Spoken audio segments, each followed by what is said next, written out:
What's up, fam? I know that a lot of you guys have been asking about my quarantine stash. So now we are 4 weeks deep into our new series, The Stories You Think You Know. And so far, we've covered Cain, Abel, Shadrach, Meshach, Abednego, the 10 plagues, the Last Supper, and the Passover. But this week, we'll be talking about spies.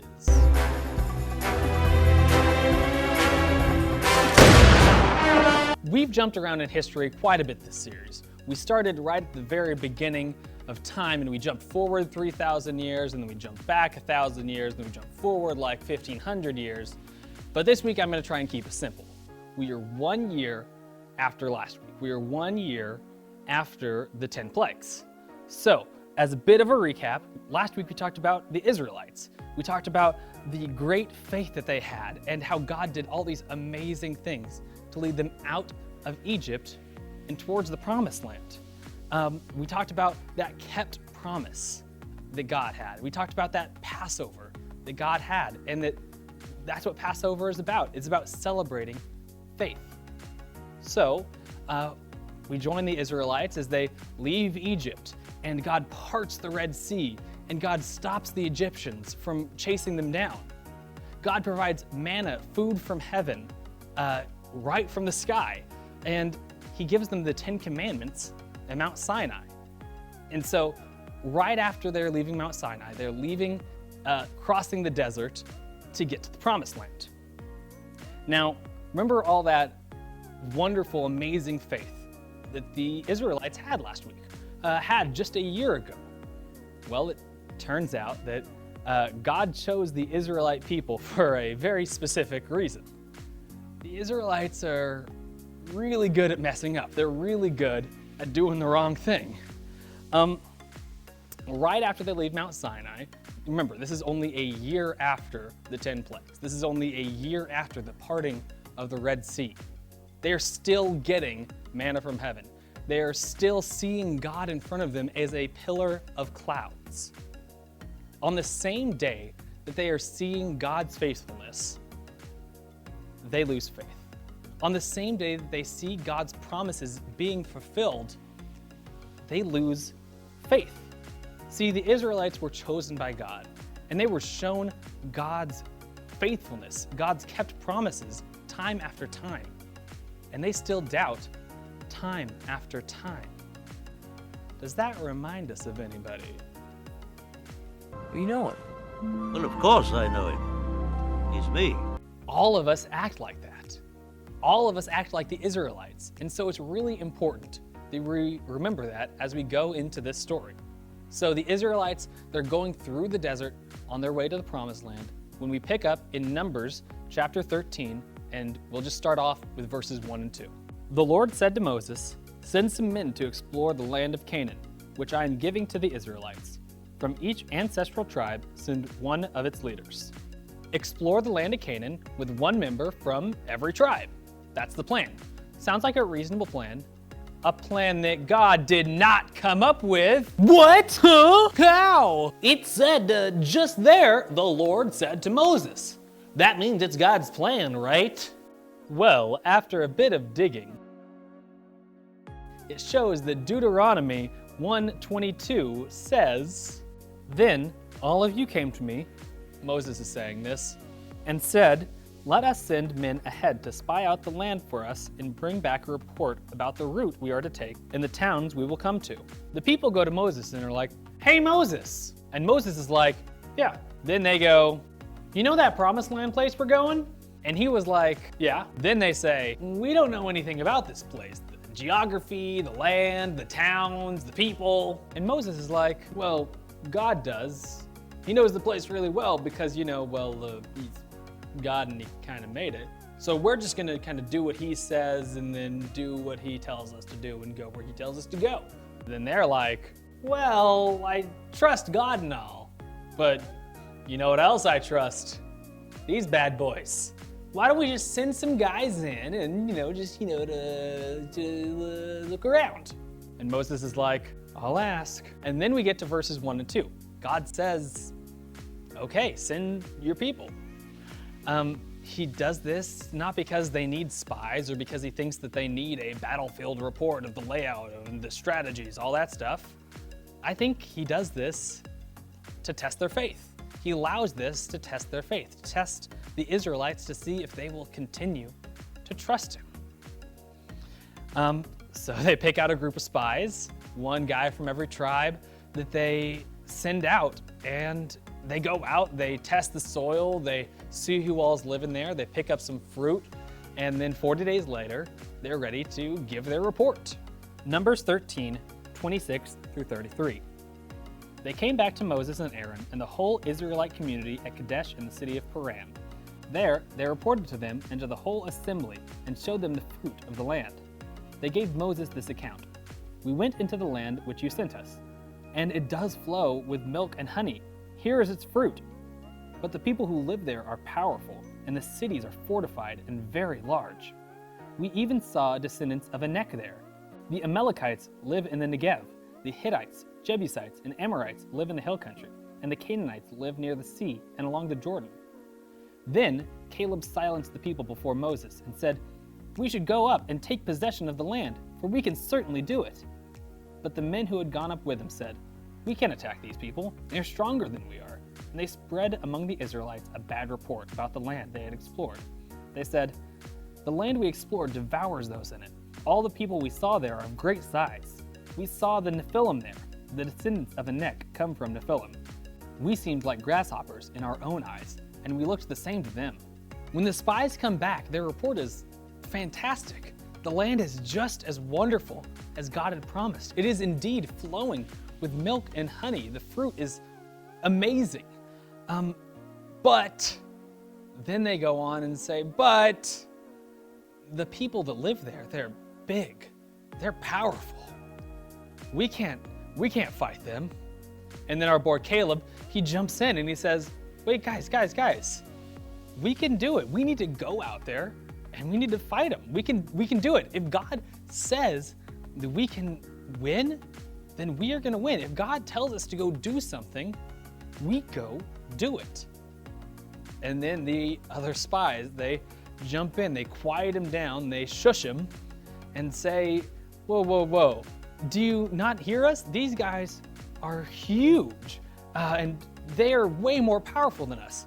Us Israelites, we would be stupid. We would be fools to go in there and try and battle them. Compared to them, we're just gonna be squashed like bugs. Yeah. The Israelites then, they immediately stop listening to Moses. They stop listening to Caleb and his buddy Joshua. And they just start spiraling into despair and into doubt. They start saying crazy things like, it would have been better if we just died in the desert. It would have been better if we just died in Egypt than having to go into there. See, a lot of this talk, a lot of this started turning into a riot, and they started getting to the point where they were gonna stone Moses to death. Pitchforks! You can't be an angry mob without pitchforks! Until God himself came down and spoke to the people. Numbers 14, 29 through 33. In this wilderness, your bodies will fall. Every one of you 20 years old or more who is counted in the census and who has grumbled against me. Not one of you will enter the land I swore with uplifted hands to make your home, except Caleb, son of Jephunneh, and Joshua, son of Nun. As for your children that you said would be taken as plunder, I will bring them in to enjoy the land you have rejected. But as for you, your bodies will fall in this wilderness. Your children will be shepherds here for 40 years, suffering for your unfaithfulness, until the last of your bodies lies in the wilderness. Because of their unfaithfulness, because of their distrust, because of their fear, they are not able to enter the promised land. Only the people under 20, because they didn't really have a say in anything, only they are able to enter the promised land. See, the Israelite people, they're really easy to point at and they're really easy to laugh at because they're constantly messing up in this. They're constantly doing the wrong thing. They're constantly turning their backs on God and fearing the world more than they're trusting God.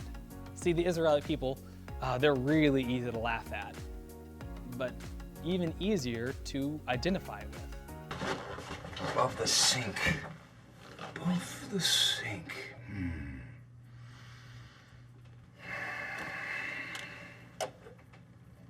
Everything that they do is a thing that we find ourselves doing. See, less than a year ago, these Israelite people, they are being saved by God. They are celebrating Passover. They're celebrating faith. And then a year later, they're finding themselves not trusting Him at all. 3 days ago, we celebrated faith. We celebrated Easter, God's fulfilled promise to us. But already, are we beginning to distrust Him? Maybe not to the extent of the Israelites here, but it is so easy to fall into that because every day there are problems that we feel like grasshoppers compared to these problems. Every day there are problems that seem insurmountable. And we see two different attitudes. We see two different ways that these spies react to this. 10 of the 12 spies, they react in fear. They react in doubt. And we see them talk about how big the people are, how big the cities are, how giant these walls are. And they forget how big God is. We also see them experience a lot of self-deprecation, talking about themselves as tiny and weak and small and as nothing. They talk about themselves as if they're grasshoppers. When we dwell on problems, when all we see is the impossibility, when all we see is the negative, the problems grow and we shrink. When all we dwell on is the negative, the problems grow and we shrink. And that is not the way that God tells us to approach the world.